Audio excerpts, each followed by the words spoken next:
मग जर ते तुम्हाला प्राप्त करून द्यायचे आहे, तुम्हाला ते काय करून द्यायचे आहे, मिळवून द्यायचे आहे, न्याय मिळवून द्यायचा आहे, जस्टिस मिळवून द्यायचं आहे, तर मग तुम्ही कोर्टात गेल्यानंतर कोर्ट काय काढेल, प्राधिलेख काढेल.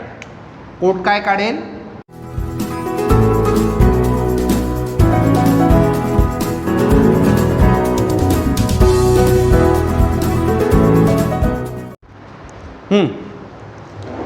तर कलम 32 मध्ये आज आपल्याला पाहायचं आहे कलम 32, ज्या घटनेचा आत्मा आणि हृदय म्हणून या कलम 32ला ओळखलं जाते.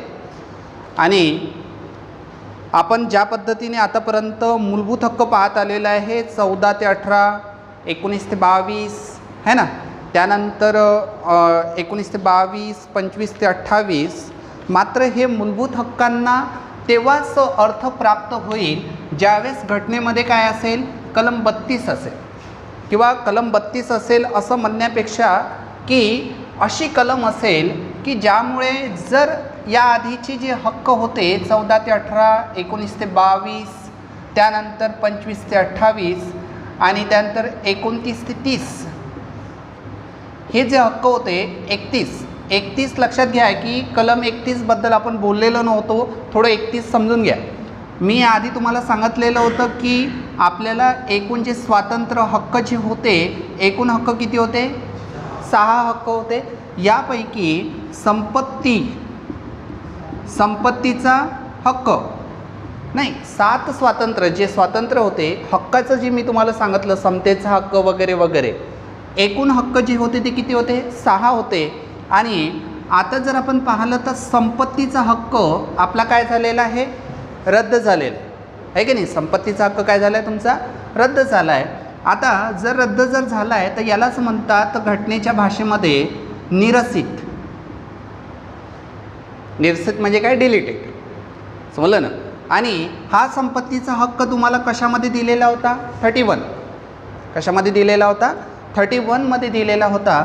आणि याच्यामुळे कलम 31 आपण 30 नंतर कलम 31 न पाहता डायरेक्ट कलम कोणती पाहून राहिलेला आहे, 32. परीक्षेमध्ये तुम्हाला प्रश्न विचारला जातो, प्रश्न विचारला जाईल की जो संपत्तीचा हक्क होता तो बंद करा, जो संपत्तीचा हक्क होता तो कॅन्सल केलेला आहे, कॅन्सल झालेला आहे, तर ती कलम कोणती होती, कलम 31 मध्ये तो समाविष्ट होता. त्यानंतर संपत्तीचा हक्क कोणत्या घटना दुरुस्तीनुसार समाप्त झाला, 44 है ना. 44 अमेंडमेंट केव्हाची, 1978, 42 76ची आहे की नाही. आणि लक्षात घ्यायचं आहे, आणि संपत्तीचा हक्क मी आधी तुम्हाला सांगितलेलं होतं की संपत्तीचा हक्क 31 मधून तर वगळलेला आहे, मात्र तो कुठे ॲड केलेला आहे, कुठे ॲड केलेला आहे,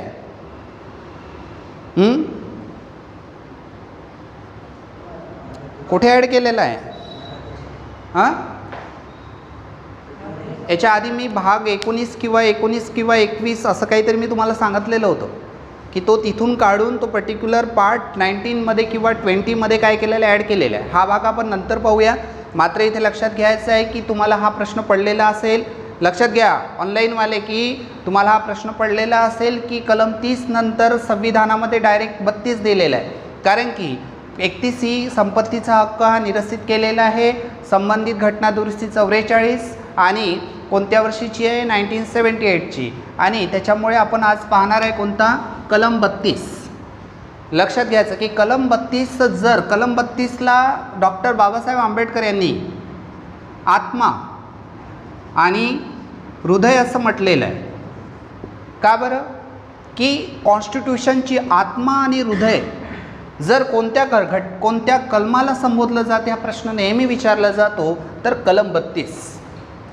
आता का बरं आत्मा आणि हृदय असं म्हटलेलं आहे, का बरं आत्मा आणि हृदय असं म्हटलेलं आहे, याचं कारण हे आहे की मी तुम्हाला आताच म्हटलं आहे की घटनेने हे सर्व हक्क तुम्हाला दिलेले आहे, मात्र हे हक्क दिलेले आहे आणि एखाद्याने समजा तुमच्याकडून काय घेतले, याचं व्हायोलेशन करून टाकलं, कोणी छीनून टाकलं. तुम्हाला समतेचा हक्क आहे, समतेचा हक्क आहे, याला समतेचा हक्क नाही पाळला, समजलं ना, नाही पाळला तर मग काय, हो ठीक आहे ठीक आहे ठीक आहे ठीक आहे, वा वा वा वा वा असं कराल का तुम्ही? मग काय अर्थ झाला दिला तर?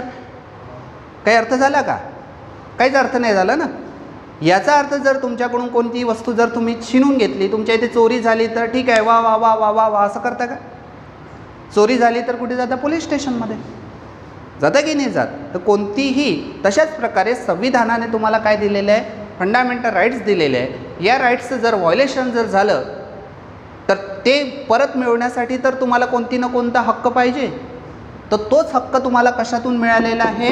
कशाद्वारे मिळालेला आहे? कलम 32 द्वारे. नाहीतर मनुष्य तर बनवून टाकला, मात्र त्याच्यात हृदयच नाही टाकलं तर काही अर्थ आहे का? नाही. तसेच हक्क तर बनवून टाकले, मात्र कलम 32च नाही दिली तर काही अर्थ राहिला असता का?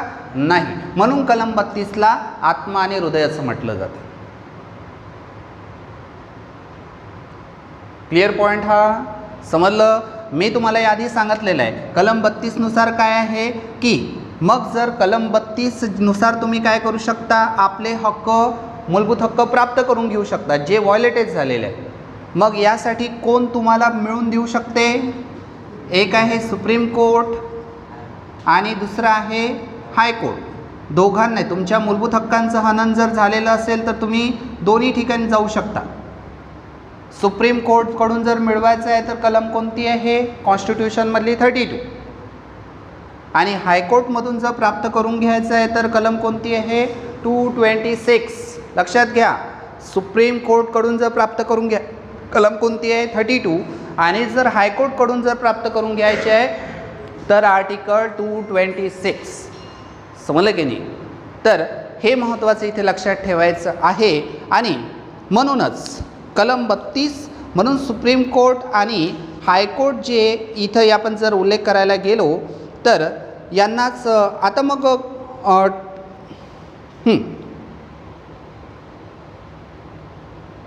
तुम्हाला प्रश्न हा विचारला जाऊ शकतो इथे की जर तुमच्या मूलभूत हक्काचं हनन जर झालं तर तुम्ही फक्त सुप्रीम कोर्टकडूनच ते मिळवून घेऊ शकता असं एक स्टेटमेंट राहील. त्यानंतर तुमच्या मूलभूत हक्काचं हनन झालं तर फक्त हायकोर्टकडूनच तुम्ही मिळवून घेऊ शकता असं एक स्टेटमेंट राहील. नाही, यापैकी दोन्हीकडून तुम्ही काय करू शकता? मिळवून घेऊ शकता. जर सुप्रीम कोर्ट मिळवायचं आहे तर तुम्ही कोणत्या कलमानुसार? 32 मध्ये हे दिलेलं आहे. आणि हायकोर्टकडून जर मिळवून घ्यायचं आहे तर तुम्ही कोणत्या कलमानुसार मिळवू शकता? 226. नाही, असं काहीही नाही आहे. तुम्ही स्टँड कुठेही घेऊ शकता, समजलं ना? पण तुम्हाला सोयीस्कर कोणतं होत आहे?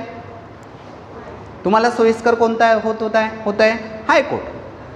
तर तुम्ही कशाला सुप्रीम कोर्टमध्ये जाल? समजलं ना? तर तुमच्याकडे बॅकअप कसा आहे? आता हायकोर्टची फीस कमी आहे, सुप्रीम कोर्टची फीस जास्त आहे, त्यातही त्यांची मग वकील महाग आहे, त्यातही मग प्रक्रिया कॉम्प्लिकेटेड आहे. तर आम्ही काय विचार करू की आपण हायकोर्टमधून सुरुवात करू. दोन्हीकडून तर तुम्हाला मिळूनच तुम्हाला जे व्हायोलेशन झालेलं आहे ते मिळणारच आहे. दुसरं काही मिळणार नाही. 1 किलो सोनं काही फ्री देणार नाही आहे सुप्रीम कोर्ट. देणार आहे का? हायकोर्ट आपला मूलभूत हक्कासोबत नाही देणार ना. म्हणून आपल्याला जे सोयीस्कर पडते, जो वकील आपल्याला, जिथला आपला वकील चांगला मिळते, जे आपल्या जवळ आहे, तिथून आपण सुरुवात करायला हरकत नाही. पण दोन्ही ठिकाणी तुम्ही प्राप्त करून घेऊ शकता. अंडरस्टँड? क्लिअर? आता लक्षात घ्या की जर मग कन्सिडर करा की सपोज तुम्ही स्वतःला आता कन्सिडर करा की तुमच्याकडून यापैकी कोणता तरी हक्क काय झालेला आहे, कोणीतरी छिनावला, कोणीतरी तुमच्याकडून छिनून घेतला. मग जर छिनून घेतला तर तो आता तुम्हाला प्राप्त करायचा आहे. यासाठी मी तुम्हाला दोन्ही सांगितलं आहे की दोन्हीकडे तुम्ही जाऊ शकता. पण जर प्राप्त करून घ्यायचं आहे तर मग तुम्ही काय कराल? कोर्टात जाल की नाही जाणं? वकिलाच्या मार्फत कोर्टात जाल. मग कोर्ट तुम्हाला तुम्हाला जोपर्यंत तुम्ही कोर्टात जाणार नाही तोपर्यंत ते प्राप्त करून घेता येणार नाही किंवा मिळवून घेता येणार नाही. हे लक्षात घ्या. मग जर ते तुम्हाला प्राप्त करून द्यायचे आहे, तुम्हाला ते काय करून द्यायचे आहे? मिळवून द्यायचे आहे, न्याय मिळवून द्यायचा आहे, जस्टिस मिळवून द्यायचं आहे. तर मग तुम्ही कोर्टात गेल्यानंतर कोर्ट काय काढेल? प्राधिलेख काढेल. कोर्ट काय काढेल? प्राधिलेख. याला म्हणतात रिट्स. इंग्लिशमध्ये याला काय म्हणतात? रिट्स. तर लक्षात घ्यायचं आहे. व प्राधिलेख कोर्ट काय काढेल? प्राधिलेख. प्राधिलेख म्हणजे काय? ऑर्डर काढेल. आणि मग प्राधिलेख काढेल जरा, आणि प्राधिलेख म्हणजे रेट्स, आणि एकूण मग किती प्रकारचे ऑर्डर कोर्ट काढू शकते? 4 प्रकारचे. किती प्रकारचे प्राधिलेख काढू शकते? 4 प्रकारचे. म्हणून रिट्सचे प्रकार किती, प्राधिलेखाचे प्रकार किती, किंवा किती प्रकारचे प्राधिलेख तुम्ही कोर्टात गेल्यानंतर किती प्रकारचे प्राधिलेख असतात? तर 4 प्रकार. आता मग हे जर 4 प्रकारचे प्राधिलेख पाहिले तर तुम्हाला याच ठिकाणी आता प्रश्न विचारला जातो की 4 प्रकार कोणते? तर पहिला एक लक्षात घ्या, मूलभूत हक्क बजावण्यासाठी सर्वोच्च न्यायालय कलम 32 अंतर्गत तर उच्च न्यायालय 226 अंतर्गत प्राधिलेख काढू शकते. म्हणून तुम्हाला प्रश्न हाही विचारला जाऊ शकतो की प्राधिलेख न्यायालय म्हणजे काय? प्राधिलेख न्यायालय म्हणजे काय? दॅट इज द प्राधिलेख न्यायालय म्हणजे काय? आता मग प्राधिलेख न्यायालय कोण झाले? कोण झाले प्राधिलेख न्यायालय? एक झालं सुप्रीम कोर्ट आणि दुसरं झालं हायकोर्ट. कारण की तुम्हाला तुमच्या मूलभूत हक्कांचं हनन झालं तर कोण मिळवून देऊ शकते? लोअर कोर्ट हे प्राधिलेख किंवा रिट्स कोर्ट नसतात. हे लक्षात घ्यायचं आहे. ते समजलं की नाही? समजून आलं ना? तर लोअर कोर्ट हे प्राधिलेख न्यायालय नसतात, कारण की ते तुम्हाला मूलभूत हक्क मिळवून देऊ शकतात का? नाही देऊ शकत. म्हणून तुम्हाला विचारलं की न्याय मंदिर, डिस्ट्रिक्ट कोर्ट, सेशन कोर्ट हे प्राधिलेख न्यायालय असतात का? असतात का? उत्तर काय राहील? नाही. लक्षात घ्या ऑनलाईनवाले, असतात का? नसतात. का बरं नसतात? कारण की उच्च न्यायालय तुम्ही त्यांचे हक्क, मूलभूत हक्क तुम्ही त्यांच्याकडून प्राप्त करू.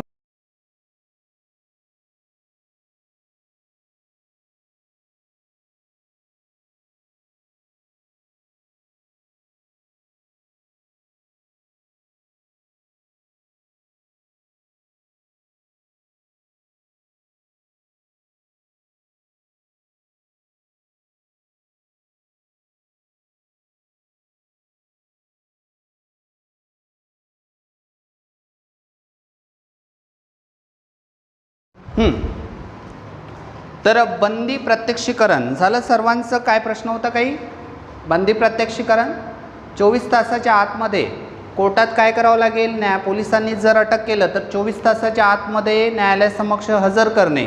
म्हणजेच काय करणे? म्हणजेच काय? हा एक रिट्स आहे, हा एक प्राधिलेख आहे, त्यालाच म्हणतात बंदी प्रत्यक्षीकरण. समजलं? क्लिअर? चला समोर जाऊया. मग सेकंड तुम्हाला दिलेला आहे परमादेश. सेकंड काय दिलेलं आहे? परमादेश. परमादेश. परमादेश यालाच तुम्ही दुसरं नाव ओळखू शकता, महादेश. यालाच तुम्ही काय म्हणू शकता? महादेश. आणि यालाच इंग्लिशमध्ये म्हणतात तर मॅडमस. इंग्लिशमध्ये याला काय म्हणतात? मॅडमस. मॅडमस. आता मॅडमस काय आहे? मॅडमस काय आहे तर लक्षात घ्यायचं आहे की मॅडमस हा सुद्धा एक कोणता शब्द आहे? लॅटिन शब्द आहे. कोणता शब्द आहे? लॅटिन शब्द आहे. आणि हा अर्थ काय होतो? आम्ही आज्ञा देतो. मॅडमस म्हणजे काय? आम्ही आज्ञा देतो. आम्ही आज्ञा देतो म्हणजेच काय? दॅट इज द की आता आज्ञा कोणाला देऊ शकते? कोणाला आज्ञा देऊ शकते? खालचं न्यायालय वरच्या न्यायालयाला देऊ शकते की वरचं न्यायालय खालच्या न्यायालयाला देऊ शकते? वरचं न्यायालय खालच्या न्यायालयाला देऊ शकते. समजलं ना? तर हा एक प्रकारचा वी कमांड. आम्ही आज्ञा देतो म्हणजे काय? We command. म्हणजे वरचं न्यायालय वरच्या न्यायालयात जर एखादी चूक जर आढळून आली, सपोज एखाद्या जो काही न्यायालय असेल त्यांनी जर मूलभूत हक्क तुम्हाला मिळवून देण्यामध्ये जर चूक जर आढळून आली तर वरचं न्यायालय खालच्या न्यायालयाला ऑर्डर देईल किंवा हा अशा प्रकारचा महादेश काढेल, ज्या महादेशाच्या या प्राधिलेखाच्या माध्यमातून तुम्हाला काय मिळवून दिलं जाईल? तुमचे छिनलेले मूलभूत हक्क. कळलं? लक्षात घ्यायचं आहे महादेश हा महत्त्वाचं लक्षात घ्यायचं आहे की हा एक प्रकारे हा कोणासाठी काढला जातो हे लक्षात घ्यायचं आहे. एखादा सार्वजनिक अधिकारी एखादा सार्वजनिक अधिकारी म्हणजे सरकारी अधिकारी, शासनाचा अधिकारी आपले सरकारी कर्तव्य पार पाडण्यासाठी अपयशी ठरल्यास, आपले सरकारी कर्तव्य पार पाडण्यास अपयशी ठरल्यास किंवा त्याने ते कर्तव्य पार पाडण्यास नकार दिल्याने एखाद्या सरकारी अधिकाऱ्याच्या विरोधात कोर्ट हा काय काढू शकतो? प्राधिलेख काढू शकतो. समजलं की नाही? कारण की मूलभूत हक्क तुम्हाला देण्यासाठी कोण बांधील आहे? कोण आहे? राज्यसंस्था. राज्यसंस्था म्हणजे काय? सरकार. समजलं की नाही? आणि सरकारी अधिकाऱ्याने जर तुमचे मूलभूत हक्क छिनावलेले असेल तर कोर्ट काय कोणता ऑर्डर काढेल? परमादेश. समजलं की नाही? मी तुम्हाला हे ते एक सांगितलेलंच आहे की आदेश कधीही वरचं न्यायालय खालच्या न्यायालयाला काढू शकते. मात्र स्पेशली परमादेशला इथे नोट डाऊन करायचं की हा परमादेश कोणाच्या विरोधात काढला जातो? सरकारी अधिकाऱ्याने आपले कर्तव्य प्रॉपरली बजावले नसेल तर हा परमादेश काढला जातो. कळलं? समजलं सर्वांना? नेक्स्ट समोर जाऊया की प्रतिषेध. प्रतिषेध. प्रतिषेध म्हणजे काय? दिस इज द प्रतिषेध किंवा प्रतिबंधित ज्याला आपण म्हणतो. म्हणजेच काय? प्रोहिबिटेड. आणि यालाच म्हणतात प्रोहिबिशन. याला काय म्हणतात इंग्लिशमध्ये? प्रोहिबिशन. आणि प्रोहिबिशन म्हणजेच काय की प्रोहिबिशन याचा अर्थ काय होते? प्रतिबंधित करणे. प्रोहिबिशन म्हणजे काय? प्रतिबंधित करणे. म्हणजेच काय की याचा आपण जर अर्थ जर पाहिला हा प्राधिलेख, हा रिट्स न्यायालय कनिष्ठ न्यायालयाविरुद्ध किंवा न्यायाधिकरणाविरुद्ध त्यांच्या अधिकार क्षेत्राचे उल्लंघन करण्यापासून प्रतिबंधित करण्यासाठी काढू शकते. समजा एखादा हायकोर्ट असेल किंवा लोअर कोर्ट असेल त्यांच्या विरोधात, म्हणजे हा प्राधिलेख कोणाच्या विरोधात काढेल? म्हणजे वरचं न्यायालय खालच्या न्यायालयाच्या विरोधात. आता सपोज करा की त्यांनी एखादं लोअर कोर्ट जर असेल तर ते आपल्या अधिकार क्षेत्राचं काय करताय? गैरवापर करताय, उल्लंघन करताय. आणि असं जर कोणाला लक्षात आलं? असं कोणाला लक्षात आलं? वरच्या न्यायालयाला असं जर लक्षात आलं किंवा तुम्ही अपील केली, कारण की कोर्ट कधीही स्वतः इंटरफेअर करत नाही. जोपर्यंत तुम्ही खालच्या न्यायालयात तुमच्यावर अन्याय झाला तेव्हाच तर तुम्ही वरच्या न्यायालयात जाल की नाही? याला म्हणतात अपील करणे. याला काय म्हणतात? अपील करणे. मग तुम्ही खालच्या न्यायालयाने त्यांच्या अधिकार क्षेत्राचं काय केलं? उल्लंघन केलं. अशी बोंब मारत तुम्ही कुठे गेले? कुठे गेले? वरच्या न्यायालयात गेले. म्हणजेच अपील केली. बोंब मारणं केली म्हणजेच काय? अपील केली. मग त्यावेळेस अशा प्रकारचं रिट्स कोण काढेल? वरचं न्यायालय काढेल. आणि ते रिट्स म्हणजेच काय? ते रिट्स म्हणजेच कोणतं? की प्रतिषेध, प्रोहिबिशन. म्हणजे थांबवा. तुम्ही आपल्या अधिकारांचं काय केलं आहे? तुम्ही उल्लंघन केलेलं आहे, तर तुम्ही त्वरित थांबा.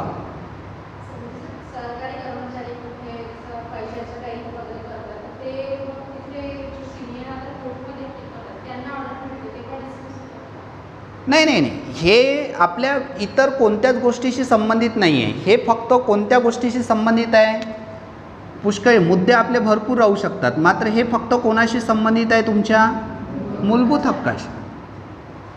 समजलं ना? जो मुद्दा तुमच्या या मूलभूत हक्काशी संबंधित असेल तरच या गोष्टी तुम्हाला लागू पडेल. बाकी सरकारी कर्मचारी पैसा घेणे, पैशाचा गैरव्यवहार वगैरे करणे, या सगळ्या गोष्टी आपल्या या 14 ते 18, 19 ते 22 या दरम्यान मोडतात का? तुमच्या मूलभूत हक्काशी संबंधित जर या गोष्टी असेल तरच तुम्हाला या हे सगळे जे 4 प्रकारचे रिट्स आहेत ते तुम्हाला लक्षात घ्यायचे. समजलं की नाही? म्हणून कारणं भरपूर असू शकतात की आपण न्यायालयात वेगवेगळ्या कारणासाठी आपण न्यायालयात जातो, पण स्पेशली आपण इथे तुमच्या कोणाचं तुमचं व्हायोलेशन झालेलं आहे? मूलभूत हक्काचं. आणि ते तुम्हाला मिळवून द्यायचं आहे कोर्टला. ते तुम्हाला मिळवून द्यायचं आहे, तर मग मिळवून द्यायचं आहे तर मग त्यासाठी काय काढून आलं आहे? सरकार, कोर्ट प्राधिलेख, रिट्स काढून आलं, ऑर्डर काढून राहिलं. तेच ऑर्डर आपण पाहतो. समजलं की नाही? क्लिअर? चल समोर कळलं हे सर्वांना? प्रतिषेध कोणासाठी काढला जाईल? हा कोर्टसाठी काढला जाईल. स्पेशली कोर्ट काय करताय? खालचं कोर्ट आपल्या अधिकारांचं उल्लंघन करताय, म्हणून वरचं कोर्ट खालच्या कोर्टच्या विरोधात हा प्रोहिबिशन काढेल. आणि जो मॅडमस मी तुम्हाला सांगितला हा कोणाच्या विरोधात काढला जातो? कोर्ट सरकारी किंवा राज्यसंस्थेच्या अधिकाऱ्यांच्या विरोधात. कळलं की नाही दोघांमध्ये फरक? कन्फ्यूज व्हायचं नाही. मॅडमस सरकारी कर्मचारी आपले कर्तव्य बजावत नसेल तर त्याच्या विरोधात काढलं जाईल. प्रोहिबिशन कोणाच्या विरोधात? न्यायालय आपल्या अधिकारांचं उल्लंघन करत आहे तर त्यांच्या विरोधात प्रोहिबिशन काढलं जाईल. दोघांमधला फरक लक्षात घ्या बरं, है ना? चला समोर चला. उत्प्रेक्षण. उत्प्रेक्षण उत्प्रेक्षण यालाच तुम्ही बनवू शकता प्राकर्षण. प्राकर्षण किंवा यालाच म्हणू शकता सर्टिओररी. सर्टिओररी, इसको आप ध्यान में रखिए. उत्प्रेक्षण, प्राकर्षण, अभी तक के आपको ये पर्टिकुलर मीनिंग आपको क्लियर कट आपको नहीं मिला है कि एक्चुअली होता क्या है. समझ में है ना? इथे तरी थोडंसं प्रतिषेध वगैरे वगैरे मॅडमस महादेश परमादेशवरून थोडंसं क्लिअर कट होऊन जायचं की ॲक्च्युली हे असेल काय. पण उत्प्रेक्षण किंवा प्राकर्षण किंवा सर्टिओररी या तिन्ही शब्दावरून क्लिअर कट समजून नाही राहिलं की ॲक्च्युली कशा प्रकारचा ऑर्डर असेल. कळत आहे का? नाही. तर चला बघूया आपण काय होते की सर्शिओराय की म्हणजेच काय? लॅटिन भाषेमध्ये सर्शिओरायचा अर्थ होतो असे प्रमाणित करण्यात येते की. काय होते? सर्टिओराय लॅटिन भाषेमधला हा वर्ड आहे सर्शिओराय. सर्शिओराय म्हणजे काय? असे प्रमाणित करण्यात येते की टू सर्टिफाईड डॅट. तुम्ही काय म्हणाल? To certified that. समजलं ना? डॉक्टर तुम्हाला एक प्रमाणपत्र देते की to certified that he is the blind person, है की नाही, and required the writer for the examination. तशाच प्रकारे कोर्ट अशा प्रकारचा प्राधिलेख काढते उत्प्रेक्षण, प्राकर्षण किंवा टू सर्टिफाईड वाला, त्यालाच म्हणतात उत्प्रेक्षण किंवा प्राकर्षण. आता कोणत्या परिस्थितीमध्ये कोर्ट अशा प्रकारचा प्राधिलेख काढत असेल? कोणत्या परिस्थितीमध्ये काढत असेल? जर की एखादी केस एखाद्या कोर्टात चालू असेल, ते मूलभूत हक्काशी संबंधित असेल आणि त्या कोर्टमध्ये त्या व्यक्तीला मूलभूत हक्क मिळवून देण्यासाठी विलंब होत असेल. समजलं ना? विलंब होत असेल किंवा विनाकारण त्याला त्रास दिला जात असेल तर वरचं न्यायालय खालच्या न्यायालयाच्या विरोधात अशा प्रकारचा आदेश काढू शकते की कोणता? सर्शिओरायवाला, की जर त्या न्यायालयाकडून हा प्रलंबित असलेला खटला काढून घेणे किंवा त्यांनी दिलेला निकाल बाद करण्यासाठी वरचा कोर्ट हा अशा प्रकारचा ऑर्डर काढू शकते. दॅट इज द उत्प्रेक्षण, प्राकर्षण किंवा सर्टिओ. कळलं? समजलं सर्वांना?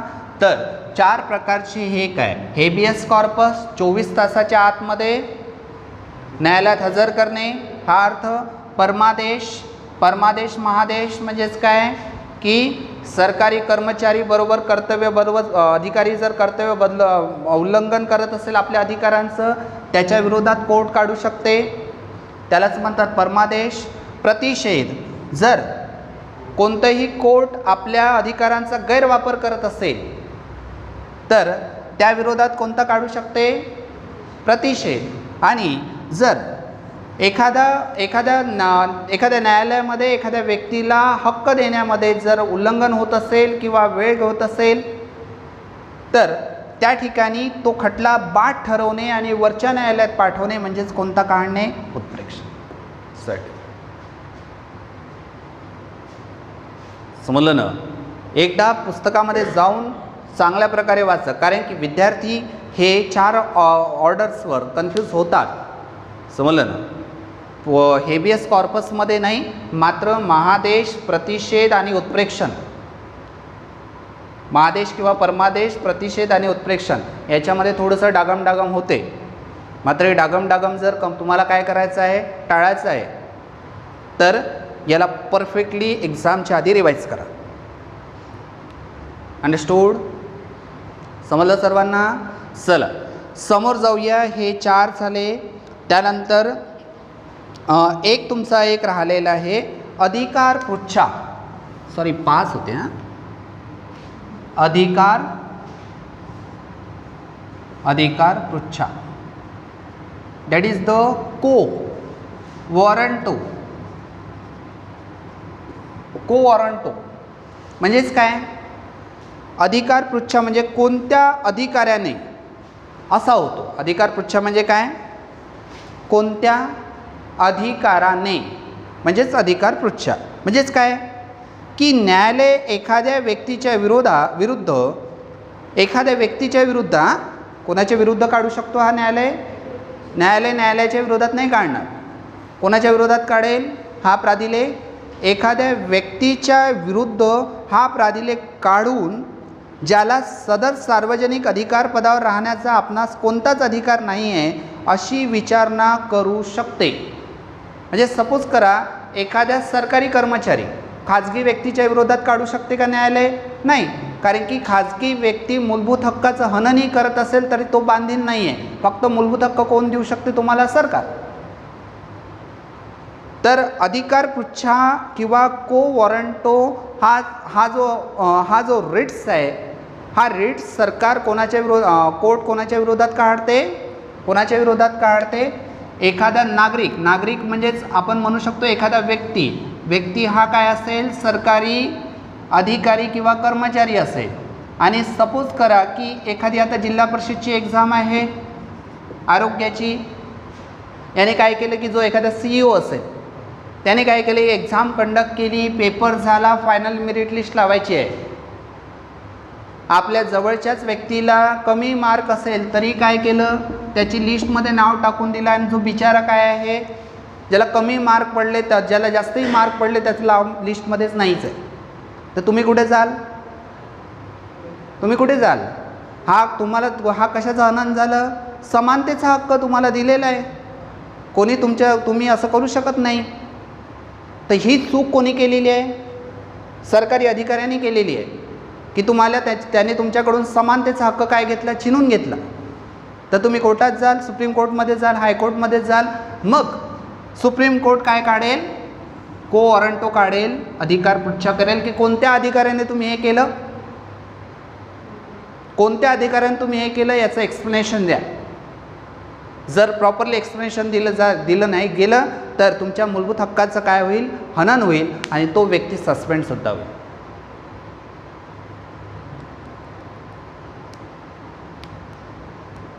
कळलं की नाही? तर हेच अधिकार पृच्छा असते, हे लक्षात घ्यायचं आहे. यालाच म्हणतात को वॉरंटो. आणि इथे हे हेबियस कॉर्पस, परमादेश, महादेश, प्रतिषेध म्हणजे उत्प्रेक्षण आणि अधिकार पृच्छा हे कलम 32 मधले रिट्स आहे. आणि याच रिट्सच्या माध्यमातून आम्हाला मूलभूत हक्क जर व्हायोलेटेड झालेले असेल तर ते मिळवून देण्याचं कार्य हे या दोन्ही सुप्रीम कोर्ट आणि हायकोर्टकडून मिळून केले जातात. आणि म्हणूनच या दोन्ही कोर्टला प्राधिलेख न्यायालय म्हणून म्हटलं जाते, कारण की हे प्राधिलेख काढू शकतात. क्लिअर?